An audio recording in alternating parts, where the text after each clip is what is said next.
Physiological hygiene is ultimately about cultivating your vitality by building and maintaining your general health, fitness, and aesthetics. And despite some of the popular trends in the modern fitness industry, good health, good fitness, and excellent aesthetics are not conflicting qualities. They should be mutually supportive, not mutually exclusive. And unfortunately, that's not always the case.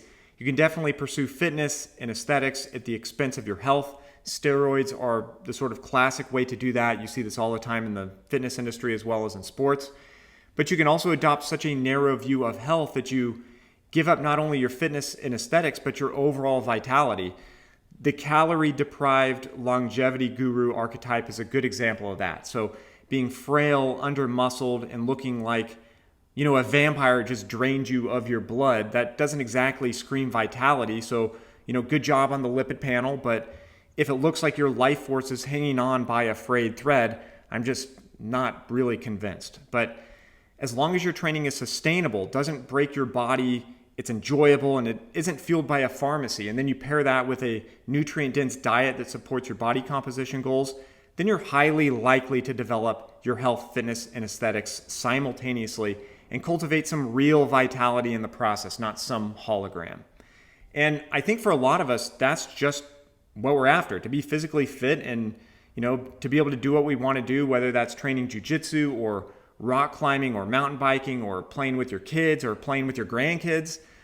And we want to do that in a body that moves well and feels pretty good. It's not all beat up and, is still healthy and looks great too. So health, fitness, and aesthetics, it's actually very doable.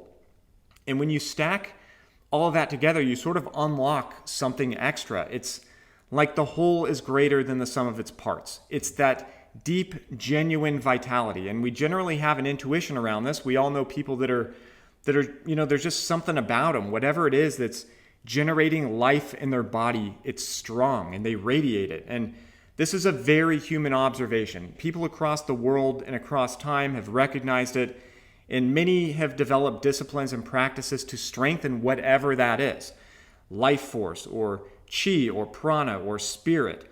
We've called it many things, and whether or not you think it's real or imaginary or metaphysical or metaphorical, it really doesn't matter. Whatever it is, you probably do not want yours to be characterized as weak and fragile. You probably want that strong flame, and you want it to resist all the things that could blow it out, whether that's disease, stress, an unlucky genetic draw, or a random accident, or a personal tragedy. Facing life with a biological resilience that you can develop from a vitality-focused approach to training that can really help you through the challenges that we will all inevitably face. So I hope that makes sense. If you guys have any questions, let me know. Thank you for watching. I'll see you next time.